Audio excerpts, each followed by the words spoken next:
This story is titled, Parents Secretly Used My Credit Card for Years and Ruined My Life. Later, I found out my family secret and it was shocking. Hey everyone. Before we jump into today's video, I need your help. We've noticed the channel is losing some traction, and subscribing is one of the best ways you can support us. It's quick, free, and it helps us keep bringing you awesome content. Your support means the world. Let's keep this channel growing together. Thanks so much. Now let's start the video.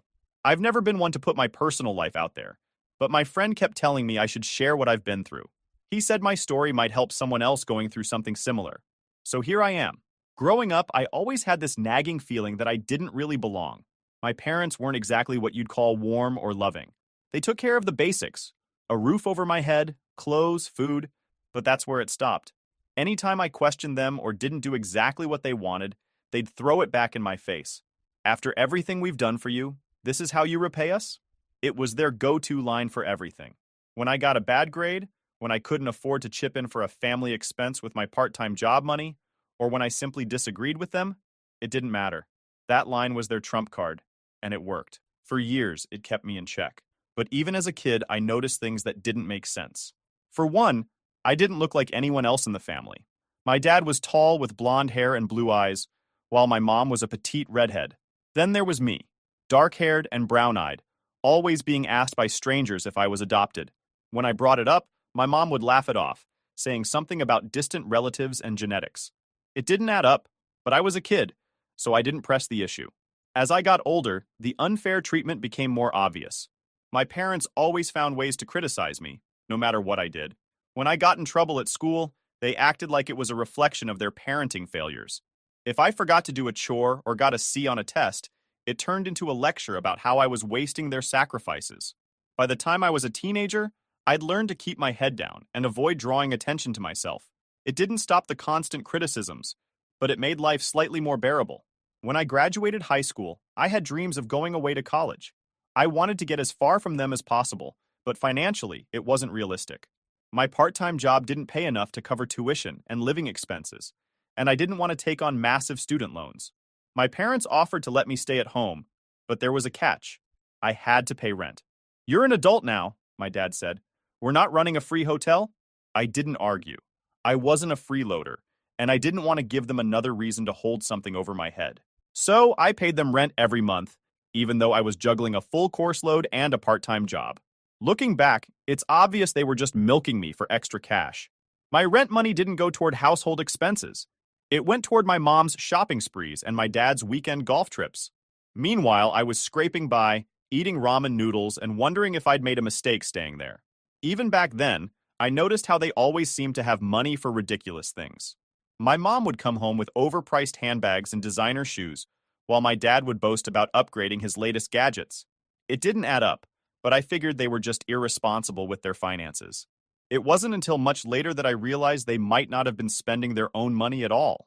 Everything changed when I was looking for my birth certificate to finish some job paperwork. My mom had always kept important stuff in a filing cabinet in the office, so I figured it'd be in there. I started going through the folders, and that's when I saw it. A thick envelope with my name on it. I opened it, and there they were. Adoption papers. My heart started racing. I read through them, trying to process what I was seeing. My biological parents' names were on there. Names I'd never heard before. I sat there for what felt like hours, rereading the papers. I wasn't angry about being adopted, at least not yet.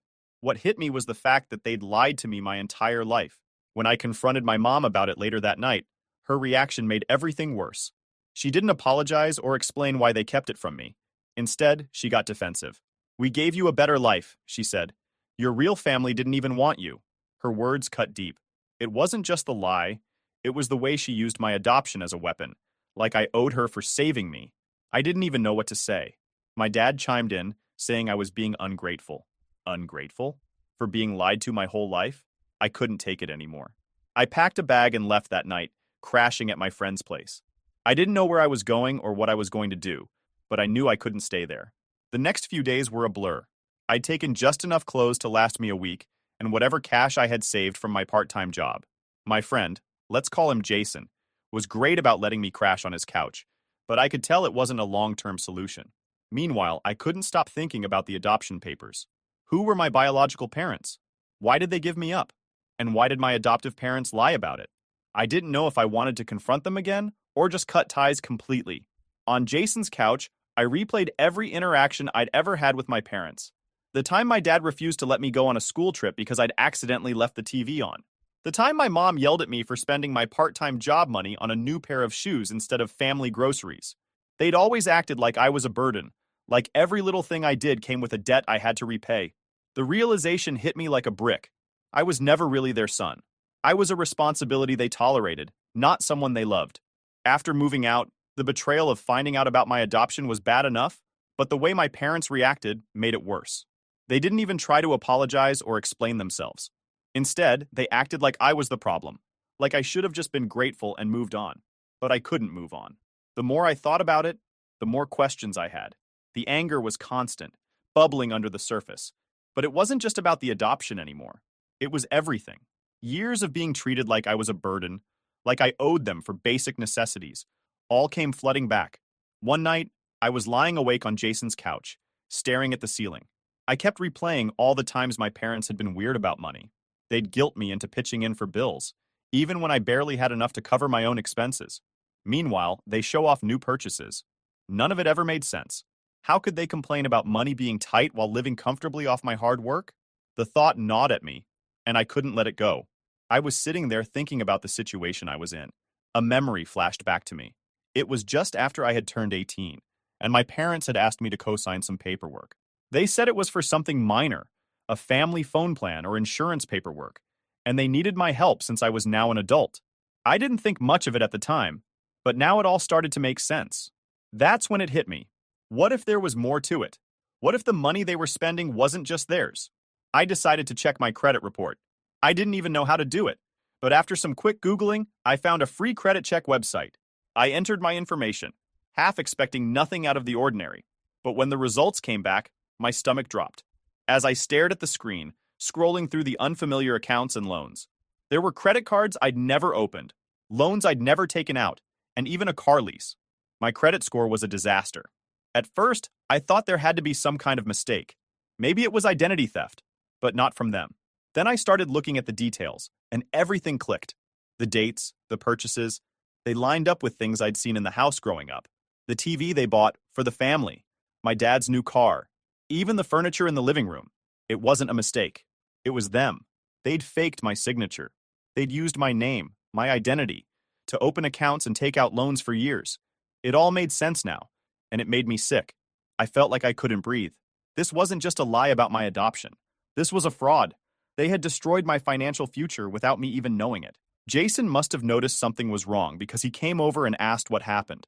I showed him the report, my hands shaking as I scrolled through the list of accounts. He let out a low whistle. "Dude, this is bad," he said. "You need to talk to a lawyer." I nodded. Where would I even start? The people who were supposed to take care of me had stolen from me. They'd lied to me, manipulated me, and now I was left to clean up their mess. But as much as it hurt, I knew Jason was right. If I didn't stand up for myself, who would? The next day, I started gathering evidence. I went through every email, text, and financial document I could find. I made a list of all the fraudulent accounts and cross-referenced them with the things my parents had bought over the years. The pattern was undeniable. They'd used me as their personal piggy bank, racking up debt in my name while I was still in high school. Even my part-time job money had gone toward paying bills I hadn't even known were mine. Each new discovery was another confirmation of how deliberate their actions had been. Once I had a clearer picture of the damage, I knew I couldn't face this alone. The next step was finding a lawyer. I didn't have a ton of money, but I found someone who specialized in cases like mine. She listened to everything and said I had a strong case.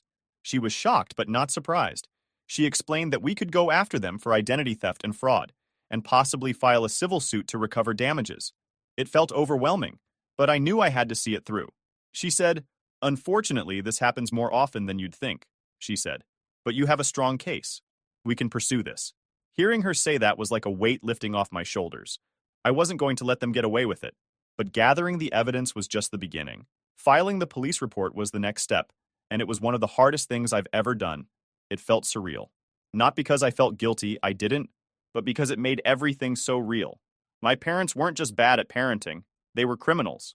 The officer who took my report was professional, but clearly uncomfortable. "It's always tough when it's family," he said. Tough didn't even begin to cover it. The police opened an investigation, and my lawyer helped me file a civil suit. The moment I filed the police report, I knew there was no going back. I wasn't nervous or second-guessing my decision. I wanted to protect myself, yes, but I also wanted revenge. They had spent years dictating how I should feel, how I should act, and what I supposedly owed them. Not anymore. This time, I was the one in charge, and they were going to face the consequences of their actions. When I got back to Jason's, I told him about the report. He was supportive, as always, but I could tell he was worried about me. "You sure you're ready for this?" he asked. "It's going to get messy." "It's already messy," I replied. "But I'm not backing down." Over the next few weeks, things escalated quickly. The police opened an investigation, and my lawyer helped me send cease and desist letters to the creditors. I had to make endless phone calls, explaining the situation to skeptical customer service reps who didn't seem to care. It was exhausting, but every step felt like progress. I wasn't just cleaning up the mess they put me in. I was reclaiming my life. Within a week, they were at my parents' house, questioning them about everything. I imagined their faces when the officers arrived, how they must have scrambled to come up with excuses. It wasn't long before my phone rang. My mom's voice on the other end was frantic, almost desperate. "Why are you doing this?" she asked, her voice cracking. "We're your parents. We took care of you. You're going to ruin everything." I didn't hesitate. "You've already ruined everything," I said, my voice cold. "You lied to me. You stole from me. You don't get to play the victim now." Her tone shifted instantly, like a switch had flipped. The fake remorse was gone, replaced by anger. "You're an ungrateful little brat," she snapped. I hung up without another word. I wasn't going to let her manipulate me anymore. The guilt trips, the emotional blackmail, none of it worked on me now. I was done playing their games. In the end, filing that report was the best decision I've ever made. It didn't fix everything overnight, but it set me on a path to reclaiming my life. My parents had taken so much from me, but they couldn't take my determination. I wasn't going to let them define me anymore. I spent the next few days looking through everything. I took photos of the adoption papers, printed out my credit report, and started digging through old emails and texts. While digging through old emails and financial records, I discovered a mortgage statement in my name, a house I'd never owned or even seen. My parents had taken out a loan under my identity, claiming it was for my future investment. They even forged my signature on the paperwork. This wasn't just carelessness. It was a calculated effort to use my name as their financial scapegoat. The payments had long since defaulted, leaving me with yet another financial mess to clean up. The scale of their deceit was staggering. Plot. But now it was clear this was part of a larger pattern of manipulation. A few days later, they showed up at Jason's apartment. I didn't even need to see them to know they were there. My mom's voice was loud enough to hear through the door, alternating between sobbing and shouting. My dad's tone was colder, more calculated. "You're tearing the family apart," he said, as if their actions hadn't already done that. My mom was begging, her voice desperate. "Fix this," she cried. "Make it right. We can work this out." I didn't even open the door. Instead, I called the cops. Watching them get escorted off the property was surreal. My dad was furious, shouting something about how I was ruining their lives. My mom was still crying, pleading with the officers to let her talk to me. But I didn't care. They weren't my problem anymore. When the court dates rolled around, I came prepared. I wasn't about to let their lawyers spin this into some sob story about how they were just trying to help the family. There was no way they were going to twist this around and make themselves look like the victims. The evidence was undeniable. I had the credit reports, the adoption papers, the forged documents, and the messages from my mom practically admitting to what they'd done. It all painted a clear picture. They had used me for years, treating me like a resource instead of a person. Their lawyer tried to argue that it was all a misunderstanding, that they hadn't intended to harm me. It was laughable. The judge wasn't buying it, and neither was I. My parents weren't careless, they were deliberate. They knew exactly what they were doing, and they thought they could get away with it. When the verdict was read, I felt a surge of satisfaction. They were ordered to pay restitution and were found guilty of multiple counts of identity theft and fraud. Watching their faces as the judge handed down the sentence was a moment I'll never forget. My dad's smug confidence was gone, replaced by disbelief. My mom looked like she was about to cry, but for once I didn't care. They thought they could use me, manipulate me, and ruin my future without consequences. They were wrong. It wasn't just about the money or the guilty verdict. It was about standing up for myself and proving that they couldn't control me anymore. For years, they had made me feel small, powerless, like I owed them for every little thing. But now, the tables had turned. They were the ones who had to answer for their actions, and I was the one holding them accountable. That's the kind of justice they never saw coming. When everything finally started to settle down with my adoptive parents being held accountable, I decided I needed to close one more chapter in my life. I had to find out the truth about my biological parents. Not knowing who they were or why they gave me up had been eating at me since the moment I found those adoption papers. It wasn't just curiosity. It was about understanding where I came from and finding something real after all the lies. At first, I wasn't even sure where to start. I had their names from the adoption papers, but that wasn't much to go on. I tried looking them up online, but there were too many people with the same names, and nothing really matched up. Eventually, I decided to do one of those DNA tests. You know, the ones where you spit in a tube, and they tell you your ancestry and connect you to relatives. It was the best starting point I had, so I went for it. The results took weeks to come back. When they finally did, I got a few matches with distant relatives. Nothing close, but it was enough to start piecing things together. I reached out to a couple of them, explaining my situation. Most people were kind of hesitant, which I understood, but one person, a third cousin I think, was willing to help. She said she'd heard stories about a relative who had a baby that was adopted out years ago. She didn't have all the details, but she pointed me toward a family that might be connected to my biological mom. From there, I focused on online searches and public records. After a couple of weeks, I found someone who seemed like a match. For the sake of privacy, I'll call Karen, and she lived in a small town about 3 hours away from me. I sent her a carefully worded message, explaining who I was and what I'd found. Then I waited. A week later, she responded. She confirmed that she was my biological mother and said she'd been waiting for this day for years. She told me she had tried to keep me, but things were complicated back then. She was young, barely out of high school, and in a tough spot financially. She said a social worker convinced her and my biological father to sign adoption papers, saying it was just a temporary situation and they'd be able to get me back later. By the time they realized the adoption was permanent, it was too late. Her message pissed me off. Not at her, but at the system. If what she said was true, she was manipulated just like I was. This wasn't some oops situation. It was another example of people taking advantage of someone because they could. I wasn't about to let this slide. I asked for details and she gave them to me without hesitation. She even sent pictures of herself and my biological father from when they were younger. It was very odd to see people who actually looked like me. After a few weeks of messages, Karen asked if I'd be willing to meet in person. I agreed. We decided to meet at a diner halfway between where we both lived. When I walked in and saw her sitting at a booth, I felt vindicated. She stood up and hugged me as soon as I got to the table. It wasn't emotional for me. It was confirmation. This was the woman who was supposed to raise me before the system ripped us apart. We sat there for hours, going over everything.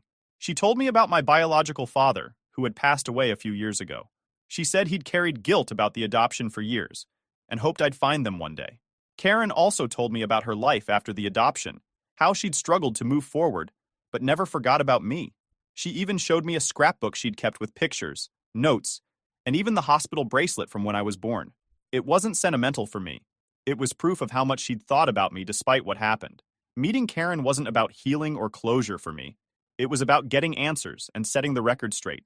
For years, I'd been lied to and treated like I was nothing more than a tool. This meeting confirmed what I already suspected. My adoptive parents weren't saviors. They were manipulators who used me to serve their own selfish needs.